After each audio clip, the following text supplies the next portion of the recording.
want to show you a real brand. They're called Hitters Only, a clothing brand doing over $80,000 a month in revenue. By every surface metric, they were crushing it. Let that land. $80K a month. Most clothing brand founders never get there. But here's what nobody's talking about. This is what success looks like on the outside. Revenue is real, sales are happening, but watch what happens. We go a layer deeper. They were out of their best-selling product constantly, and they had a warehouse full of inventory that wasn't moving. $80,000 a month in revenue, and the founder could not pay himself. In this video, I'm gonna be showing you exactly what broke and the 3 numbers every clothing brand founder needs to track to make sure that they never end up here. So if you're new here, I work with clothing brand founders on growth, profitability, and inventory. This is literally the stuff we go through in week 1 with every brand that comes into Bit Branding. And the thing that surprises the most founders when they get here, their cash problem is almost never a revenue problem. Most founders think that they need more sales. What they actually need is to stop bleeding money on the wrong thing. So Hitters Only was selling plenty. I mean, you can see it here, over 1,000 orders have been fulfilled. That was never the issue. The issue was that every decision they made, every new product drop, every reorder, every ad campaign was made out of a gut feeling instead of numbers. Every new drop required new inventory spend before the old inventory had cleared. Every manufacturer delay tied up the cash they needed to restock what was actually selling. And every ad dollar on a product that barely had in stock was a dollar lighting itself on fire. They were inventory rich and cash poor, or like I like to say, profit poor. And they didn't see it coming because they were watching the wrong dashboard. Look inside of Shopify.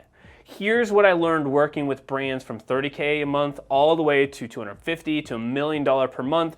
There are 3 numbers that tell you the truth about your business before the bank account does. Today I'm walking you through all 3 using real brands as the case study. Let's get into it. The first number is days of inventory. Let's define this. Days of inventory tells you how many days of sales your current stock can cover. If you sell 10 units a day and have 300 units in the warehouse, you have 30 days of inventory. Here's the scale that matter. Under 20 days, you're in stock out danger. You're almost out and you likely don't have time to reorder before you run dry. 30 to 45 days, that's a healthy zone, enough to sell enough runway to reorder without panic. Over 75 days, your cash is locked in boxes, and that's not an asset sitting on a shelf, that's a liability. I've got a brand owner from the New York area, won't give them their name out there, but they've been sitting on boxes of inventory, like thousands of units, for 2 years now. It costing more money just to store it. When we first looked at Hitters Only, the inventory, here's what we found. Their best-selling product, the one driving the majority of their revenue, had fewer than 15 days of stock left. Actually, more like 5. They were almost out. At the same time, their 2 other products were sitting at over 90 days of inventory, not moving, just tying up tens of thousands of dollars in cash. Too much of what nobody wanted, not enough of what everyone was buying. And here's what's made it worse. They were running a new drop every single month, which sounds like the smart marketing. Most clothing brand owners, I promise you that I talk to, are like, I gotta do all these new drops to get new customers. That's not how it works. But like fresh content, new buzz, it like kept their audience engaged, or so they thought. But every new drop required new inventory spend before the previous drop had cleared, before the hero product was even restocked. And cash was constantly going out the door before it had a chance to come back in. Which leads us to that number that exposes whether your growth is actually making you money or quietly making things worse. I'll show you that here in a minute. But first, let me show you how to calculate this for your own brand right now. Now, how to calculate it, you need 2 things. 1, current units in stock for each product. 2, average daily sales rate. Take this last 30 days of sales and divide that by 30. Days of inventory equals units of stock divided by daily sales rate. And I built something that will make all this a little bit easier that we'll walk through here in a second. Now run this for every product, sort the list, and anything under 20 days is an emergency. Anything over 75 days is cash you need to free up. So most founders who run this for the first time are genuinely shocked. Maybe you would be too, because the number almost never matches what they felt is true in their gut. Feeling is not a forecasting tool. Days of inventory tells you if you're about to run out of the bestseller or if you're sitting on dead cash. And most founders are doing both at the same time without knowing it. Now, a quick thing before we go on to number 2, if you want to run this calculation right now without building a spreadsheet, comment the word forecast below. I built a free AI tool through our company that does this for you. Put in your numbers, it flags your risk zones and tells you exactly what to do next. Just comment forecast and I'll send you that link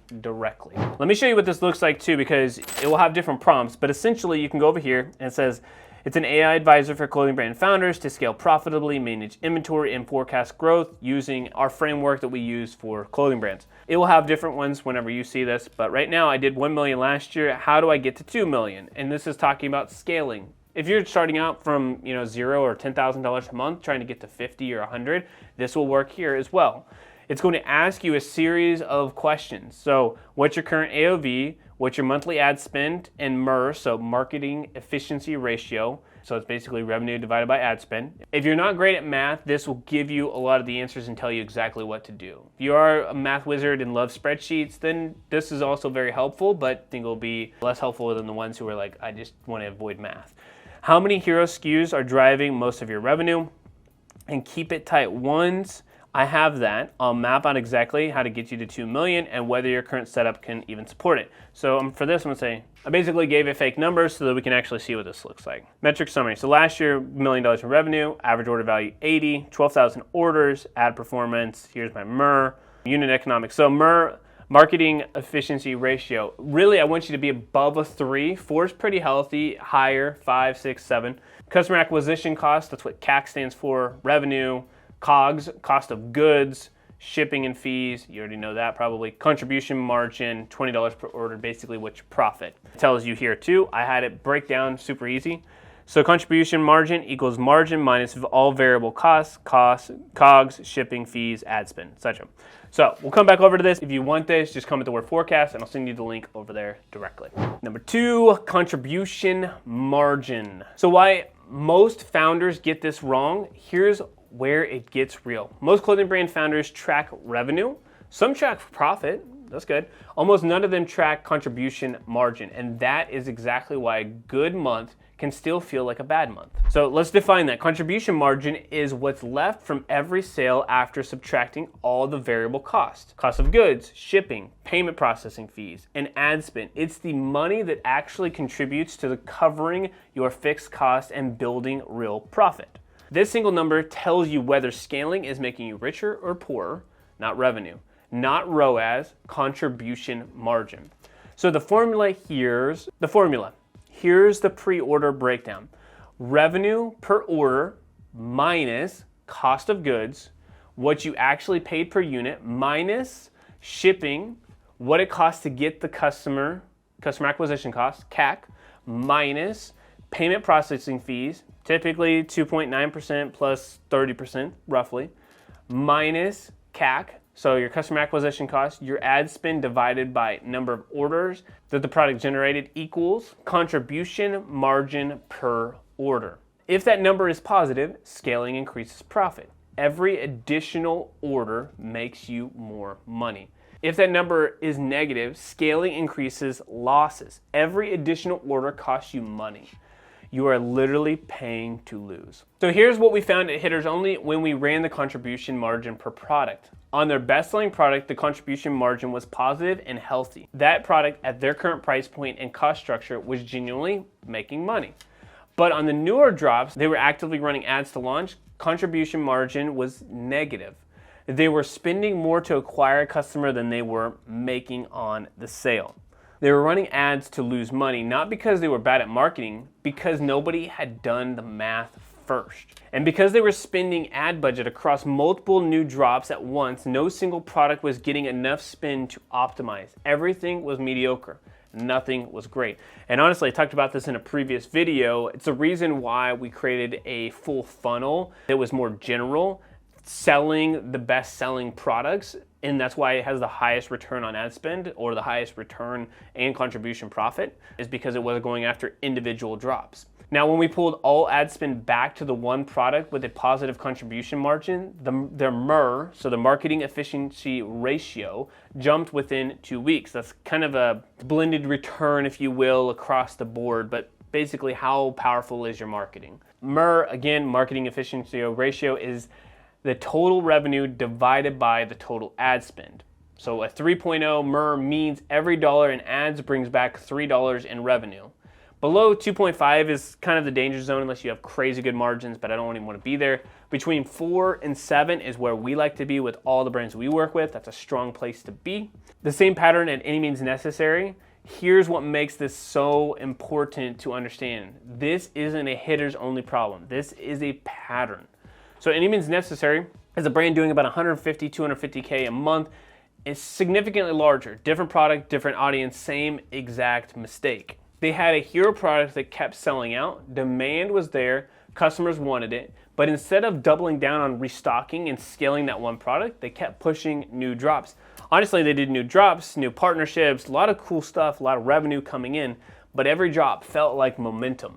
New content, new launch, energy, new reason to run ads, but every drop also came with new inventory spend, new creative costs, new attention being pulled away from the things that were already working.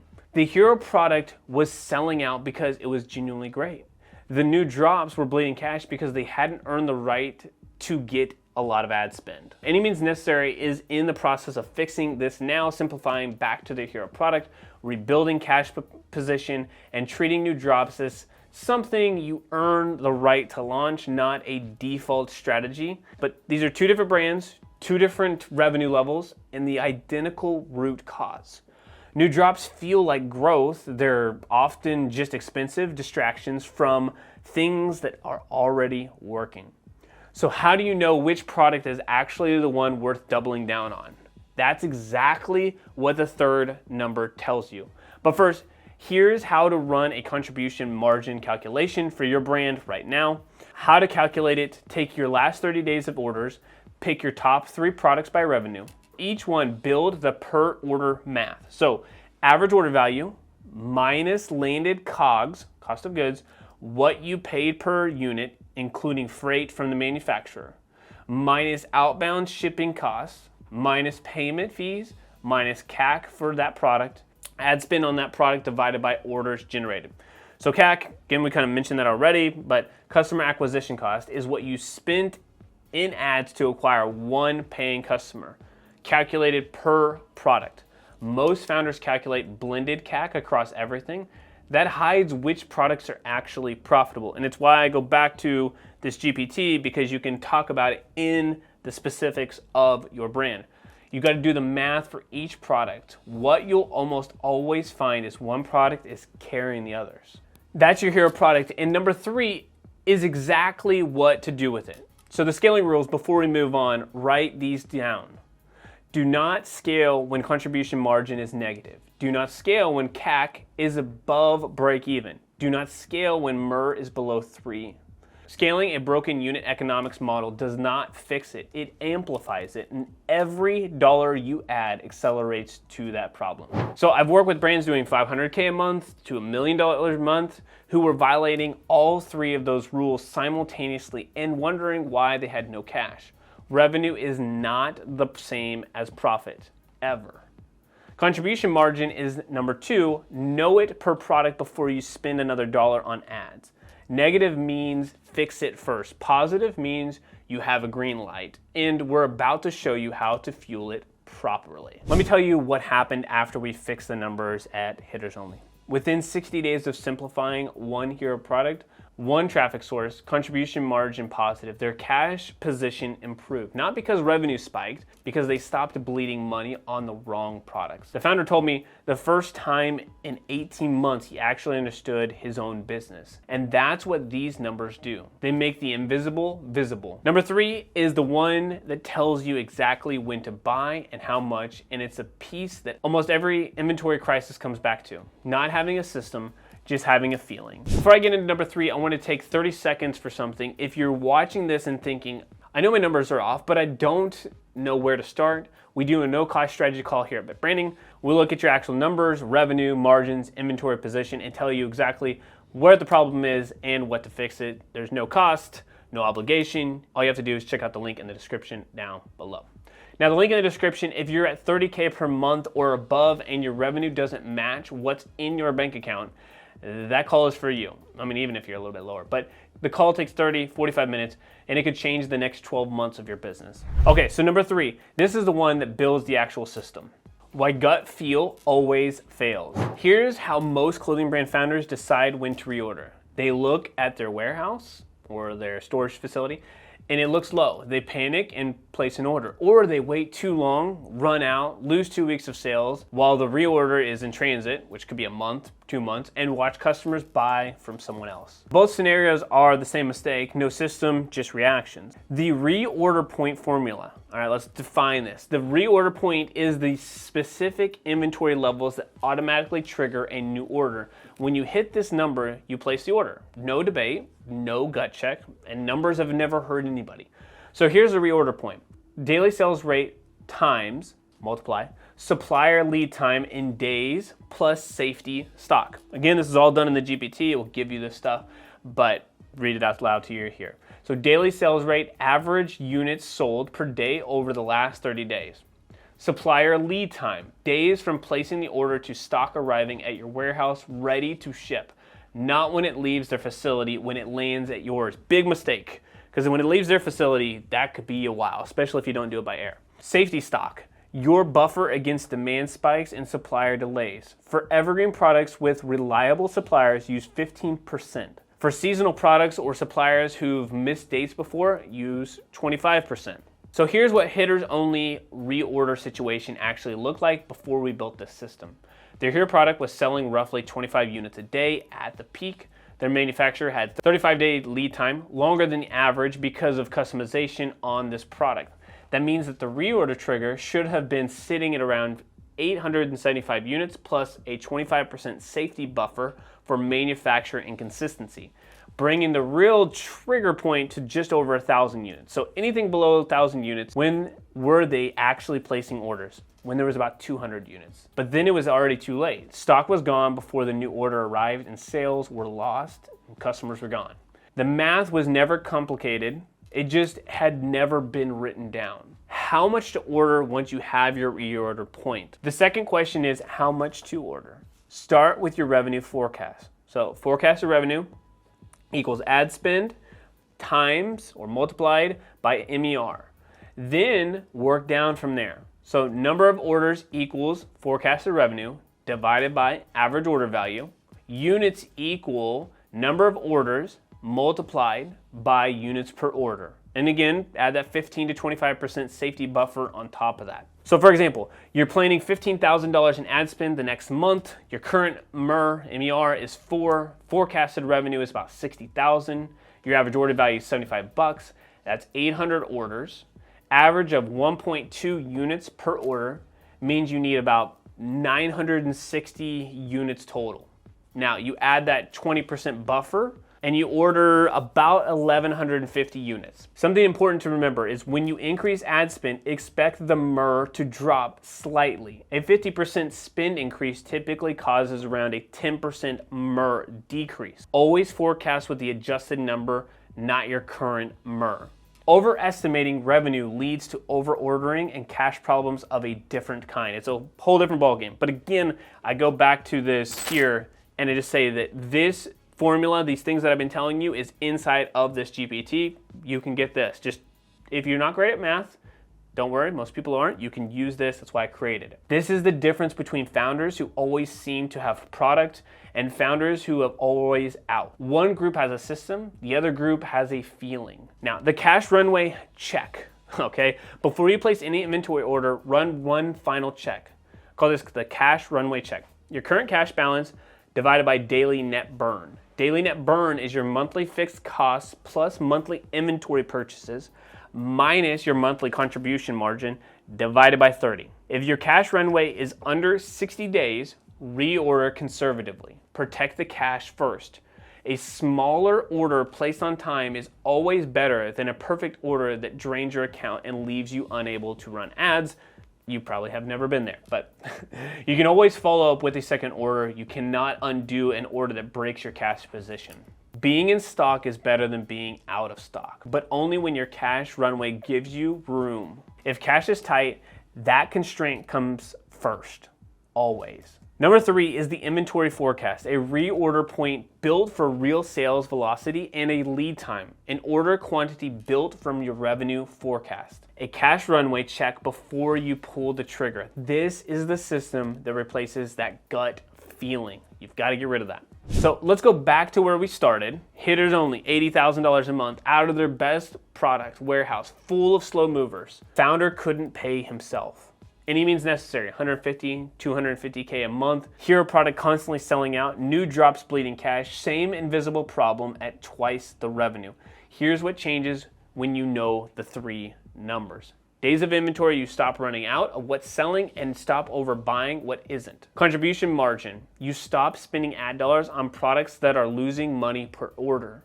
And the inventory forecast, you stop reacting and start ordering from a system. So within 60 days of implementing this framework at Hitters Only, the cash position improved, not because they sold more, but because they stopped the bleed. Here are your three numbers one more time. 1, day of inventory, 30 to 45 days is healthy, under 20 is an emergency, over 75 is dead cash. 2, contribution margin, calculate it per product. If it's negative, fix it before you scale. If it's positive, you have the green light, go do it. Number 3, the inventory forecast. Reorder point equals daily sales rate times lead time plus safety stock. Okay, I know it's a lot of words. Again, it's why I created GPT. Build the system and stop reacting. These numbers won't run your business for you, but they will tell you the truth about it. And most founders, even the ones hitting great revenue, have never seen the truth. If you're watching this and thinking, and I need to actually run this for my brand, again, just comment forecast, I'll send it over to you. Or you can schedule a no-cost strategy call with us. There's a link in the description. YouTube already knows what you should watch next. One of these videos is going to be exactly where you need to go. Click on it, I'll see you over there.